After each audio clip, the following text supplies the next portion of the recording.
Bonjour à tous, aujourd'hui exercice de géométrie dans l'espace, c'est le sujet du 12 juin 2025, centre étranger, et on est sur un QCM. Alors moi je déteste les QCM, surtout quand on ne les justifie pas. Moi, je trouve que les vrais ou faux avec justification c'était pas mal sur les sujets Amérique du Nord et sur les sujets donc Asie-Pacifique. Là on est revenu sur donc quelque chose sans justification. Alors, bien sûr, aujourd'hui on va justifier. Les 4 questions déjà sont indépendantes, donc on peut les traiter vraiment séparément. Donc on va démarrer tout de suite avec la première question. Donc on a deux droites A, B et D et ses positions relatives entre les deux. On a donc ici comme données deux points AB, donc ça nous permettra de parler de la droite AB, et on a une droite D, voilà, dont on a une représentation paramétrique.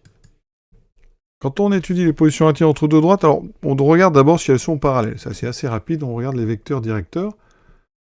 En général, elles ne le sont pas, sinon la question s'arrêterait assez vite. Mais on va quand même regarder. Donc AB, coordonnées de B moins celle de A, 1 moins 3, 4, 5 moins 1, 4, 2 moins 4, moins 2. Ensuite, je vais prendre un vecteur V qui sera directeur de la droite D. Cette droite D, on a une représentation paramétrique. Je prends donc les coefficients du paramètre. Donc 3, 0 et moins 5. Alors là, on a un 0, pas ici, donc les deux vecteurs AB et V ne sont pas AB et V sont non collinéaires. Donc déjà, première chose. Donc, les droites AB et D ne sont pas parallèles. Donc déjà, ce n'est pas parallèle. Ensuite, on va devoir aller trouver leur intersection. Donc il me faut une représentation paramétrique de AB. Donc ça, c'est très simple à voir. Donc ici, je vais écrire AB. On met X, Y, Z. Là, on met les coordonnées d'un point de AB. Je vais prendre A. On va prendre A dans 3, moins 3, 1, 4. Et ensuite, je mets plus 4 fois. Alors le paramètre, je vais mettre S parce que T, il est pris par la droite D. Donc plus 4S, plus 4S, moins 2S. Vous voyez, j'ai mis les coefficients ici de AB, les coordonnées. Et ici, on met donc où S appartient à R. Et maintenant, on va aller chercher l'intersection de AB et de D. Donc on a un système où il y aura 6 équations. Et on doit donc résoudre ce système-là. Alors pour le résoudre, on va regarder, il y a une équation qui est intéressante, c'est Y égale 1. Donc déjà, si Y égale 1 ici, vous voyez, 1 sera égal à 1 plus 4S, donc S est égal à 0. Voilà, donc ça veut dire que X sera égal à moins 3 ici, Z vaudra 4. Ensuite, on n'a pas encore... Donc on a S qui vaut 0, X qui vaut moins 3. Donc ça c'est intéressant. X qui vaut moins 3, donc là, j'ai moins 3 égale moins 6 plus 3t, et en dessous Z vaut 4, sera égal à 9 moins 5t. Donc, on a trouvé X égale moins 3, S égale 0, ici Z égale 4. Là on résout, ça fait donc 3 égale 3t, donc t est égal à 1, y égale à 1. Et donc ici, donc 4 va être égal à 9 moins 5 fois 1, 9 moins 4, 4. Donc c'est parfait. D'accord? Ça veut dire que tout ça se résume à x égale moins 3, y égale 1, z égale 4, et nos deux paramètres, s vaut 0, et t vaut 1.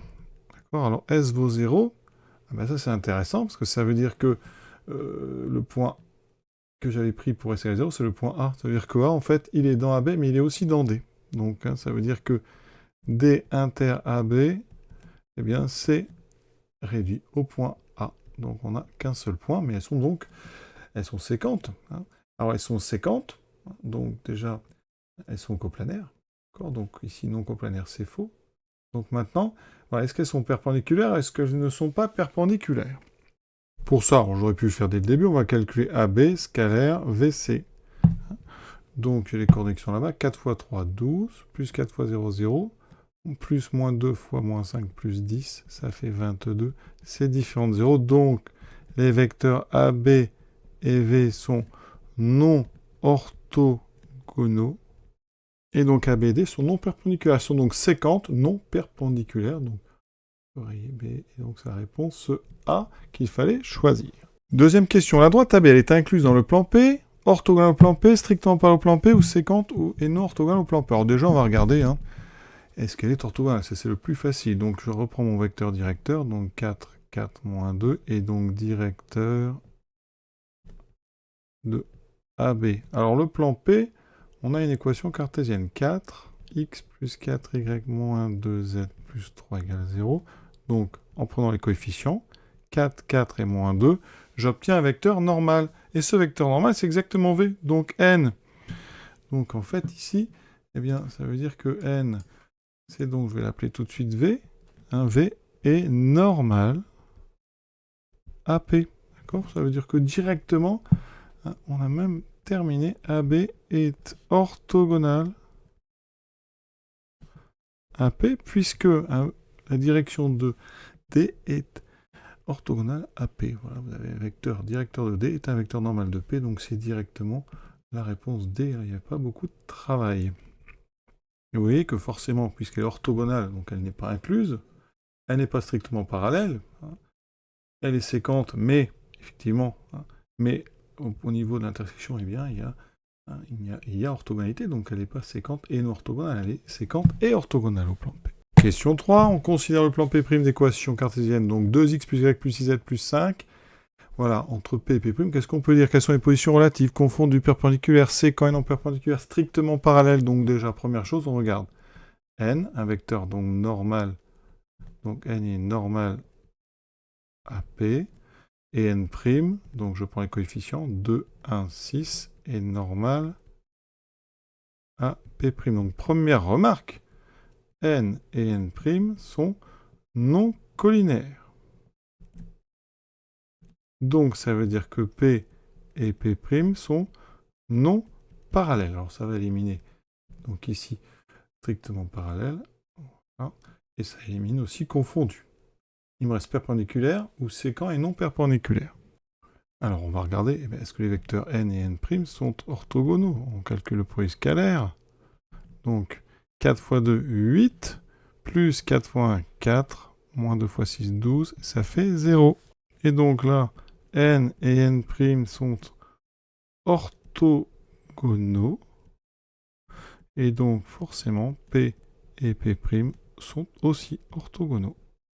Et des vecteurs, des plans qui sont non parallèles, de toute façon, ils sont forcément séquents. Donc la bonne réponse, c'est séquent et orthogonaux. Alors quand c'est des plans vu qu'il y a une intersection, ça veut dire qu'ils sont orthogonaux, et donc on dit que des plans ici, ils sont perpendiculaires.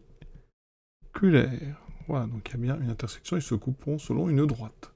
Donc c'est la réponse B. Ils sont séquents, oui, mais ils sont perpendiculaires, puisque leur direction, les vecteurs normaux, sont orthogonaux. Alors pour montrer que des vecteurs ne sont pas collinaires, vous pouvez indiquer un petit calcul. Vous regardez ici le 4 et 4. Voilà. C'est un déterminant. Vous regardez déjà les coordonnées, les deux premières. Si vous faites un déterminant, ça fait 4 moins 8, ça fait moins 4. Donc en fait, vous pouvez écrire 4 fois 1 moins 4 fois 2 et différents de 0. Donc les vecteurs sont non collinaires parce que les coordonnées ne sont pas proportionnelles. Vous pouvez aussi prendre 4 ici, le 4 ici, et diviser par 2 d'un côté et 1, et vous dites que 4 divisé par 2 est différent de 4 sur 1, donc les deux premières lignes ne sont pas proportionnelles, donc les trois encore moins. Les questions 4, c'est cadeau, ça tombe très souvent, valeur d'un angle, donc on fait un petit dessin, donc c'est l'angle BAC, en plus c'est vraiment celui qu'on a en général dans le cours quand on fait la propriété, donc il faut regarder AB scalaire AC, donc avec les coordonnées de AB, alors je les avais tout à l'heure, on va les refaire rapidement, donc ça fait 4, ici 4 moins 2, voilà, et AC, donc on a le point C, 0, 1, moins 1, donc 0, moins 3, ça fait 3, 1, moins 1, 0, et moins 1, moins 4, moins 5. Donc ce produit scalaire, déjà, je le calcule, ça fait 12 plus 10, ça fait 22. Ensuite, je vais calculer la longueur AB, donc j'ai les coordonnées, ça fait racine de 4 au carré 16, plus 4 au carré 16, plus moins 2 au carré 4. 32 et 4, 36, ça me donne 6. Ensuite, j'ai besoin de la longueur AC, donc racine de 3 au carré 9, plus 0 au carré 0, plus moins 5 au carré 25, ce qui fait racine de 34. Voilà. Et maintenant, le produit scalaire, regardez, AB scalaire AC, je le calcule d'une autre façon. C'est AB fois AC fois le cosinus de l'angle géométrique BAC. Et voilà pourquoi on peut, grâce à tout ce qu'on a fait, trouver le cosinus de l'angle géométrique BAC. Ça sera donc le produit scalaire que j'ai calculé avec des coordonnées divisé par le produit des deux longueurs. Donc ça fait 22 sur 6 fois racine de 34. On peut simplifier par 2, ça me fait 11 sur 3 racine de 34, et donc Ici, je prends la calculatrice, donc j'obtiens à peu près, vous voyez, en prenant l'arc au sud, donc cos moins 1, à peu près, donc 51 degrés. Donc ça tombe bien, c'est la proposition B, hein, donc les trois autres sont fausses. Et on a terminé ce petit QCM qui n'est pas bien difficile quand même pour un sujet de bac, mais bon, hein, quand on est élève, on prend, hein, ça fait du bien, ça rassure. Voilà. À bientôt.